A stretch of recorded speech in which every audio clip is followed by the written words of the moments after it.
Oi gente, tudo bem? O vídeo de hoje eu vou falar pra vocês sobre as principais perguntas que o pessoal me faz aí no pós-operatório ou pós-castração, pós-cirurgia, que é tudo a mesma coisa, né? Mas as principais perguntas aí que fizeram nos vídeos, eu anotei aqui aquelas que repetem muito pra tirar essas dúvidas pra vocês, tá? Então eu vou falar aqui, ó, vocês sabem que o esquema é assim, né? Só um roteiro básico, porque não é roteiro, na verdade, é as principais perguntas, só pra eu ir lembrando aqui e falando com vocês. Vou mostrar aqui a minha companheira que assiste meus vídeos. Primeiro que todo mundo, essa é minha fã, número 1, toca aí.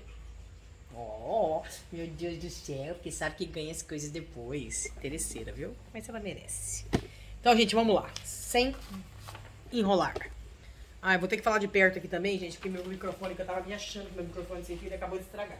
Não sei se é falta de carregar, eu acho que é. Vou tentar trocar o fio depois.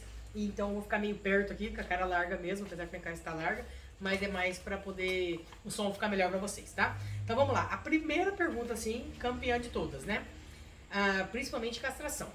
Mas acontece em todas as pós-cirurgias. Ai, meu cachorro não fez cocô. Faz aí 2 dias, ou minha gata, né, castrou. Faz 2 dias aí que não faz cocô. Isso é comum? É comum, gente, porque assim, jejum muito longo, né? Que você tem que fazer o jejum aí de 8 a 12 horas para fazer a cirurgia. Então já não vai ter alimento ali no trânsito intestinal, né? Pelo menos assim a gente espera, né? Quando a gente pede um jejum. Então, até o animal começar a comer e voltar esse fluxo gastrointestinal, vai demorar um pouquinho. Então, um pouquinho é comum. Outra coisa também, muito medicamento que a gente aplica, né, na anestesia ou na analgesia, eles podem retardar o peristaltismo, que a gente fala que é aqueles movimentos do intestino. Então, isso ajuda também. O que é uma coisa que eu sempre recomendo para meus pacientes, pelo menos a maioria deles, né? Claro que é bom você sempre perguntar pro veterinário. É colocar um fiozinho de azeite na comida do cachorro ou do gato. A hora que ele vai, logo que foi para casa, né, e o veterinário liberou, pode comer, você vai colocar ali um fiozinho de azeite, então isso ajuda ali a melhorar o trânsito gastrointestinal e eles fazerem cocô. Ah, faz mais de 2 dias que não faz cocô por nada. Volta no veterinário, porque aí é totalmente fora do normal, tá? Não pode passar muito tempo sem fazer cocô. Isso aqui é importantíssimo também, né? Uma pessoa que chega em casa e vê que o ponto, o local onde fez a sutura tá vermelho, tá inchado. Não é normal também, tá, gente? Um pouquinho inchado, tranquilo. Vermelho, sangrando, saiu secreção, tá saindo secreção que parece pus, totalmente fora do normal. Aí você tem que realmente procurar um veterinário, tá? Outra coisa que o pessoal pergunta muito, faz uma semana e formou uma bolinha ali na barriga, né? O que pode ser? Com decastração, por exemplo, é muito comum às vezes formar hérnia, principalmente quando o animal não faz repouso, né? Tanto em cães quanto, né, em gatas, principalmente, né? Cadelas e gatas é campeã. Quando não faz repouso, pode estourar ali o pontinho por dentro e pode formar uma hérnia, né? Se não tiver vermelha, não tiver com secreção, aguarda e no retorno, quando você for tirar os pontos, pede para o veterinário avaliar para ver se é só um inchaço, né, comum, que às vezes acontece, ou se realmente tem uma hérnia. Em muitos casos aí, se for uma hérnia que tem aquele buraquinho por dentro, tem que reoperar. Por isso é muito importante vocês cuidarem mesmo, segura o animal no pós-operatório, 7, 8 dias geralmente, que é a média de cicatrização, passa rapidinho e é tudo mais tranquilo. Isso aqui é importantíssimo também, né? Eu vejo muitos lugares aí castrando, né, gatas, castrando cães e não passando nada para casa. Gente, o pós-operatório, eu falo por mim, tá? Eu, Thalita Portugal, eu não passo, né, o animal para casa sem um remédio para dor, né? É muito óbvio que cirurgia é igual o nosso, sente dor sim, é que o animal demonstra menos dor, né? Então por isso às vezes a pessoa acha que não tá doendo. Mas pós-operatório, se você não fez uma medicação injetável, né, que existem alguns remédios que são longação e tal, não tem essa de não dar remédio para dor. Uma vez eu participei de um curso, né, na Argentina, e na Argentina eles têm muito hábito de fazer a cirurgia, principalmente pela lateral, castração, né, castra pela lateral, e não dão remédio para dor, né? Eu vi muitas clínicas lá fazendo isso, que eles falam que o animal com dor, ele não mexe nos pontos. Eu acho isso um absurdo, né? Então assim, pós-operatório, gente, se orientem bem, pegue um outro profissional se a pessoa fala pra você que não precisa de remédio para casa, né? Porque o animal vai ter dor, né? Teve um corte, teve uma agressão ali, então tem dor. É muito importante a analgesia, para o animal ir para casa sem dor. Isso eu acho muito importante. Então, vê uma clínica certinho, vê um veterinário que vocês confiam, né? Que vai passar uma medicação certinha para vocês no pós-operatório. Ele é muito importante. Existe medicação injetável? Existe, né? Mas eu vejo muitas pessoas aí castrando baratinho aí, né? E já libera o animal para casa, né? E aí, como fica o pós-operatório? O corte não dói? Se fosse na gente, não doeria, né? Então, assim, tem que pensar muito nessa situação, que muitas vezes isso não é fazer o bem. Né? Castrar um animal aí baratinho, usando produto ruim, né? Ou não dando remédio adequado, isso eu não acredito que seja ajudar. Então eu prefiro não fazer, né, do que fazer uma coisa mal feita, porque independente do se o animal é de raça, se não é, se tem dono, se não tem, é o mesmo animal, né? Então é a mesma dor, tem que ser o mesmo tratamento, né? Então quando as pessoas, alguns eles são veterinários, né, querem ajudar, façam, mas façam como se fosse qualquer outro animal, porque ele vai sentir a dor do mesmo jeito de um tutor que paga, né? Então pagante ou não pagante, o animal tem que ser tratado igual. Né? Quem não quer fazer, não faça essas cirurgias baratinhas aí, né? Só para poder dizer que fez, que dizer que ajudou, porque eu não concordo com isso. Eu fiquei sabendo uma coisa semana passada que me horrorizou, né? De uma clínica, não sei se foi clínica ou se foi ONG, castrou um número de gatos, né? Umas gatas e gato que estavam reproduzindo, aumentando no monte lá. Então teve acho que 17 castrações e dessas 17 apareceu várias mortas depois, porque castraram e soltaram no mesmo lugar porque as gatas eram bravas. Então isso é um absurdo, isso é uma falta de respeito com o animal. É porque eu não consegui achar certinho o nome da clínica e não consegui descobrir exatamente quem foi, porque senão eu teria denunciado, porque isso não é ajudar. Tá? Ai, fiz uma boa ação, castrei um monte de gato e soltei lá, porque eles eram arisco para parar de procriar. Pera lá, um que morreu, já pra mim já não é certo. Tá errado, a não ser que tivesse algum motivo. Então, igual a gente faz aqui com animais bravos, tá? Quando eu consigo recolher também, consigo ajudar, a gente recolhe essas gatas bravas e mantém elas aqui no pós-operatório, né? Com remédio para dor, com analgesia, tudo certinho, castrou. Claro que algumas são muito bravas, que tem que fazer sedado do dia. Seda, medica, faz pós-operatório, acabou, tirou os pontos, né? E realmente a pessoa às vezes acaba devolvendo no mesmo lugar, né? Esses gatos de rua, gato muito arisco, mas com o quê? Com uma cirurgia digna. Tô falando que eu tô com raiva, né? Uma cirurgia digna e um pós-operatório digno, tá? Então isso é muito importante. Empolguei, era só um pouquinho da dor, mas eu me empolguei na história e desabafei, né? Então tem que pensar muito nisso e pensar muito no lugar que você vai levar. É barato? Perfeito. Por que é barato? Ah, porque o veterinário não tá cobrando mão de obra. Perfeito, legal. Né? Ah, não estão porque, sei lá, não usam remédio pra dor. Não, pera lá, tá errado. Né? Então vamos pensar assim, pode ter preço mais barato para ajudar? Sou super a favor, desde que a gente esteja fazendo a coisa certa, né? E o animal não pode ter dor, o animal esteja sendo bem cuidado. Sedativo pós-cirurgia.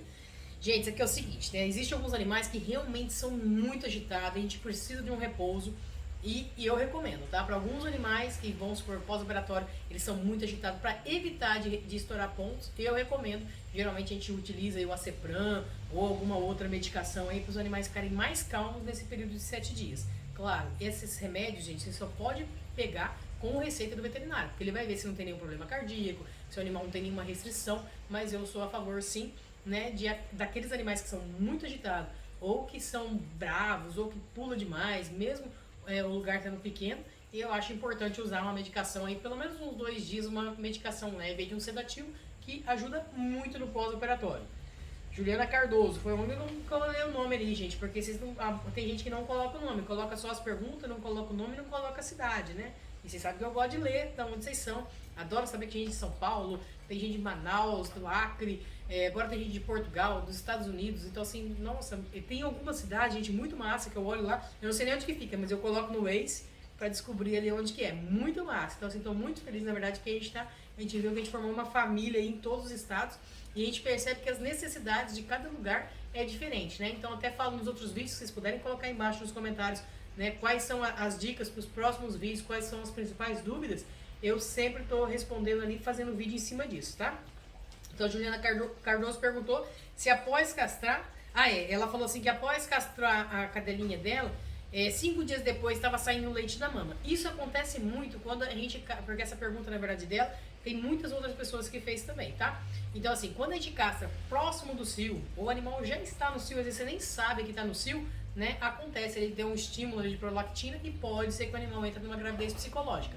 Se essas mamas estiverem muito aumentadas, né, muito leite, é interessante entrar com um remedinho para secar o leite, um Controlac, um Seclac, um Prevegest, que o veterinário vai passar para vocês, para reduzir esse volume mamário. Caso seja uma quantidade pequena, não tem tanto problema, porque a partir do momento que castrou e tirou os 2 ovários, a tendência é diminuir essa produção hormonal, isso aí normalizar, né, e acabar essa gravidez psicológica. E no próximo ciclo estral, que vai ser depois de 6 meses, não vai ter mais, porque não vai ter mais ovário. Então, se tiver muito leite, muito aumentado, entra com remédio para cortar o leite. Senão, ele vai naturalmente aí secando. E o mais importante é não deixar a gata ficar lambendo ali a região das mamas. Você sabe que mesmo dando remédio, quanto mais lambe, mais estimula a prolactina e mais vai produzindo leite. Engasguei com a saliva. Como medicar as gatas? Ah, tá, isso aqui é importantíssimo também, né? Tem muita gente que fala assim, gente, eu não consigo dar nem remédio de verme pra gata. Como que eu vou fazer esse pós-operatório? Então, o pós-operatório das gatas, você pode fazer ele injetável, pedir pro seu veterinário fazer, né? Por exemplo, pode fazer o Meloxicam, que é analgésico e anti-inflamatório injetável. Só que o Meloxicam só vai durar 24 horas, né? Então, você vai ter que fazer o quê? Um retorno na clínica. Existe aquele anti-inflamatório de longação, mas ele ainda não tem uma comprovação para gatos, né? Que é aquele Betaflam. Betaflam, que é para cães, uma dose dura 3 dias, mas ele não tem estudo ainda com comprovação que não é tóxico para gato a dose que eles indicam ali. Então vai ter que fazer medicação injetável para dor pelo menos uma vez por dia, né? Se você não consegue dar remédio. E se você quiser fazer um antibiótico injetável, tem também a opção do convênio. O convênio é uma aplicação de antibiótico, ele dura 15 dias. É ótimo, né? Porém, custo é alto, né? E às vezes você vai usar um remédio, vamos supor assim, um antibiótico, tipo um tirão de canhão, que a gente fala, né? Só para uma castração. Se a castração foi feita em um lugar bem limpinho, bem estéril, né? Você pode utilizar um antibiótico mais tranquilo. Então, uma das dicas também, para quem não consegue dar remédio para gato, se a sua gata, né, o seu gato não é diabético, é você esfarelar o comprimidinho no meio de um pouquinho de leite condensado, né? Passa, faz uma pastinha e suja a boca deles. Ou dá aquele balfrio, para gatos que gostam, aquele pra bola de pelo, sabe? Que é uma pasta que não gruda, que não trem. Você colocou o farelinho ali, você sujou o gato, ele vai ser obrigado a se lamber. Essa é uma opção também para dar remédio para gato. Acho bem fácil também. Vamos lá, tirar os pontos. Ah, tá. Quando que eu devo tirar os pontos? Gente, tirar os pontos, isso é muito relativo, tá? Aquele ponto de fora, babei pra falar, mas ninguém viu, a não ser que voltar no vídeo. E eu não vou cortar o vídeo, porque é um vídeo desse tamanho, a gente dá um trabalho pra caramba, vai fazer de novo, né? Então, vamos lá, tirar os pontos. Com quanto tempo eu vou tirar os pontos? A média da cicatrização em cães é de 7 a 8 dias. Em gatos, pelo menos um dia a mais, tá? Em torno de 8 dias ou às vezes até 9. Se o fio por fora for nylon, a gente vai ter que tirar, né? Porque o nylon vai ficar pro resto da vida. Então aí você vai tirar. Mastectomia, que nem uma que eu liberei aqui agora há pouquinho. A mastectomia eu peço 15 dias, gente, com ponto. Porque são ponto de fora ali da cadeia mamária. Então isso aí é tanto ponto que a chance de romper um ou outro é alta. Então eu deixo pelo menos 15 dias e depois tiro os pontos. Ah, o que acontece se eu não tirar esses pontos? Vai ficar eternamente ali, né? Então o certo é tirar. Outra pergunta que muita gente fala. Castrei a minha cadela ou a minha gata e eu passo a mão embaixo ali e sinto ponto ainda. Por que que isso acontece, gente? Que assim, tem a pele, debaixo da pele tem outra camada ali que é o peritônio. Esse peritônio é onde fica essas pontinhas que vocês vão sentir, né? Pode ser utilizado, mas pode ser utilizado nylon, é porque é utilizado nylon, eu já contei antes. Utiliza nylon para fazer, que é esse que eu falei que tem que tirar, porque ele fica pro resto da vida. Então, mas você pode utilizar, né? Caso de infecção, tá com piometra, o nylon é o melhor fio, porque ele vai ficar ali para sempre. A chance de você deixar formar uma hernia no animal é minúscula, né? Mas o nylon tem que ser de acordo com o tamanho do animal. Porque se for um nylon muito grosseiro, você vai sentir aquelas pontinhas mesmo. Então isso aí é na prática, né? Pega um veterinário que tem prática, que ele vai escolher o melhor fio que você vai sentir, mas é pouquinha coisa, é sutil, não tem problema. Ou as pessoas podem fazer também, né, os pontos ali com aquele Vicryl, né? Que é um fio absorvível, também é muito bom. Né? E aí você passa a mão e não sente nada. Então pode ser utilizado tanto o nylon quanto o Vicryl. O Vicryl você não vai sentir nada, mas existe a chance de formar uma hernia em alguns casos. E principalmente aí se tiver infecção, como ele é um fio que retém, eu não recomendo fazer, né, no peritônio ali quando tem infecção. Então geralmente usa nylon também.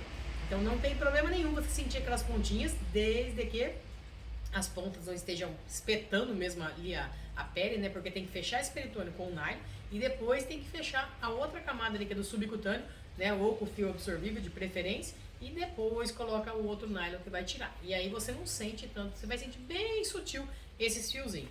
Outra coisa que muita gente acontece, aí eu pego frequentemente, né? No local ali da cirurgia, forma uma bolinha ali e fica vazando. 1 ano, 2 anos ou até 3 anos depois. Por que que isso acontece? É esse fio grosso.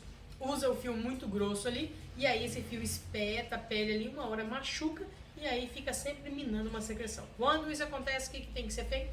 Uma nova cirurgia, tá? Às vezes ou tirar, né? Abre esse peritônio tudo de novo, retira esses fios grosseiros e coloca uns fios mais finos ou fio absorvível, que aí é menos chance aí de ficar dando infecção. Tranquilo, gente? Deixa eu ver o que mais. Acho que era mais isso. Falei um monte, falei que eu ia falar pouco. Os pontos do nylon, vômito. Vômito também, vômito já falei, né? Então, na verdade, já falei praticamente tudo. Tem uma parte aqui de roupa cirúrgica, mas eu vou deixar isso daí para um outro vídeo, porque senão, nossa senhora, ninguém vai aguentar me ouvir mais. Quem tiver dúvidas sobre esse vídeo, deixa embaixo nos comentários que eu passo e respondo assim que possível. Que Deus abençoe e até o próximo vídeo.